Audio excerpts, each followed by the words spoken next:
Penguin Random House Audio presents A Conversation in Blood, an Egil and Nix novel, by Paul S. Kemp.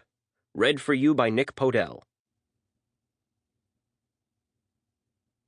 For Jen, the knights R and R, and the ladies D and S. Prologue. Before. Nix bounded backward, but the creature's thick arm and fist caught him squarely in the torso and audibly cracked his ribs. The force of the blow drove the breath out of him in a pained gasp and knocked him back into the hard metal of the wall. The moment he hit the wall, the edges of his broken ribs ground coarsely against one another. He tried to seal off a shriek behind clenched teeth, but it slipped the reins of his control, and the force of the scream misted the air before him in spit and blood. His legs would not hold him up, and he slid down the wall to the floor, gasping but trying not to, each new inhalation a knife stab of pain in his chest. "Nix!" Egil shouted. Nix couldn't see his friend. The huge, misshapen bulk of the creature, the leftover of the great spell, blocked Egil's body from view. The creature roiled toward him, one lumbering step, another, the movement of its form under its filthy, bloody cloak, more like a landslide than ambulation. Nix knew he was going to die. Pain and blood loss blurred his vision, shrank his field of view down to a tunnel in which he saw only the creature, the otherworldly creature, as it advanced on him. Its movement allowed Nix to see Egil behind it. His friend was down on all fours, but favoring an arm, bleeding, beaten, his forehead wrinkled by pain.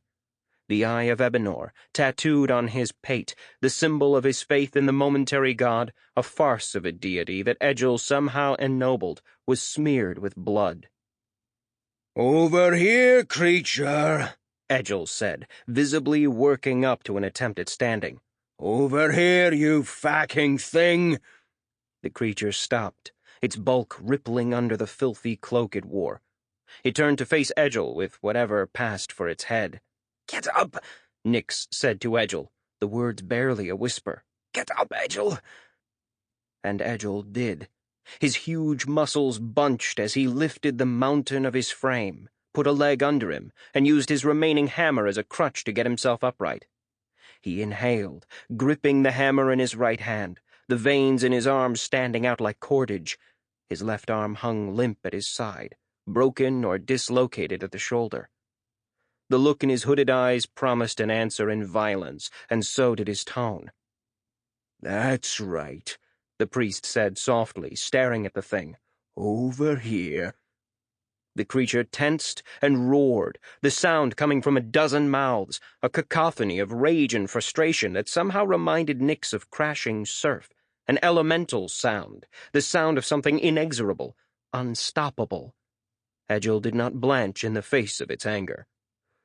"Likely we'll do this again sometime, creature," Egil said, raising his hammer and spitting in the creature's direction. "Or maybe we won't. Either way, you don't clear today without first answering to me." The creature took a halting step toward Egil, the singular priest of Ebenor, facing the singular horror of worlds gone by.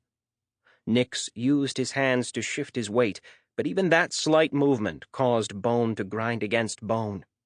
He hissed with pain, but fought through it, tried to maneuver himself so that he could get his feet under him, to rise and stand with Egil, but the prolonged agony nearly caused him to pass out.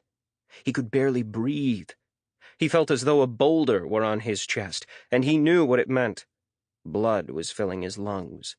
The sound he'd heard that reminded him of surf wasn't the creature, it was his respiration, his impending death. Again? He wondered. Maybe. Probably. Nix saw Egil's tracheal lump work as the priest swallowed some hard truth. Egil glanced first at Nix, then off to his right, and said, "Do it if you can, Jaime. Do it now." The words and what they implied opened a path through Nix's pain and brought him a moment of clarity. Jime's voice carried from outside Nix's field of view, though Nix knew that Jime stood at the place that was no place. There was every place. There was the only place. The fulcrum. "I don't... How?" Jime asked. Once again, Nix pressed his hands on the cold floor, tried to move his body so that he could see Jime, but the pain brought another scream. He faded.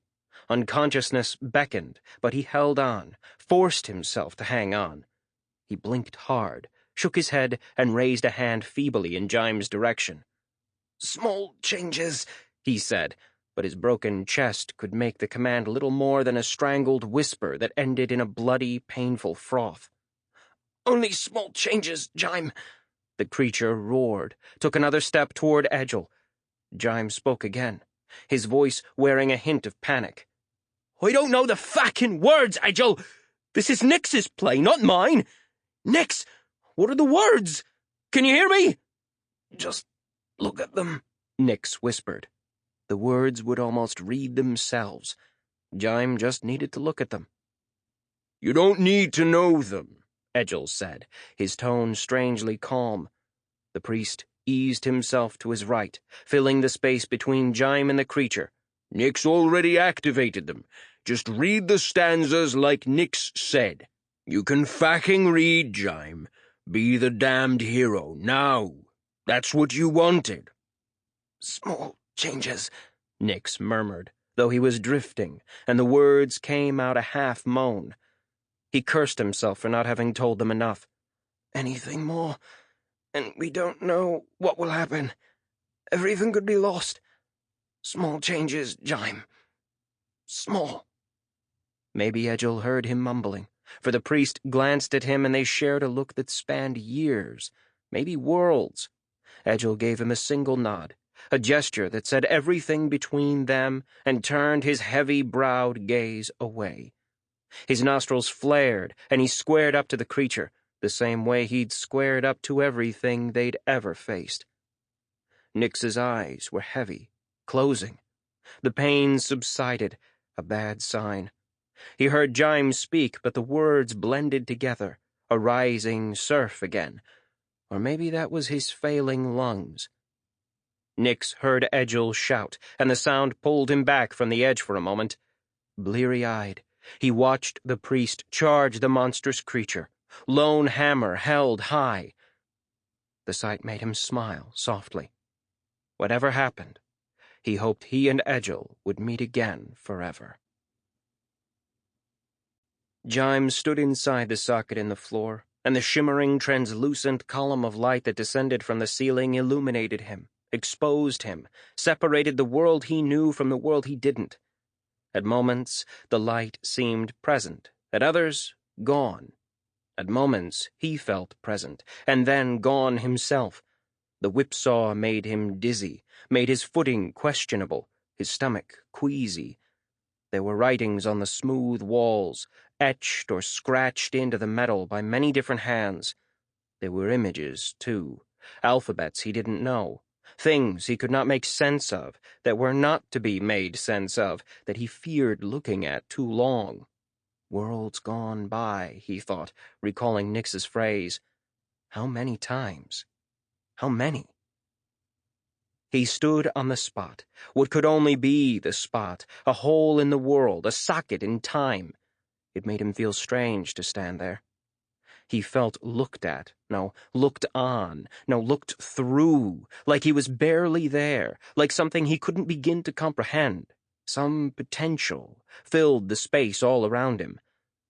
The clock was some kind of spyglass or foci that had led them to the place that was no place, to the fulcrum, where the universe looked down on men and laughed.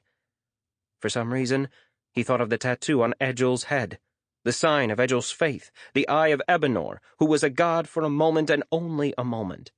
A ridiculous, futile moment, no doubt. The creature's roar brought him back to the present. His mind had been drifting, as if infected by the place, its potential. Be the hero. His own thinking, haunting him, mocking him. He might have already failed 100 times. He couldn't know. Small changes. Small. A temptation. Sample complete. Ready to continue?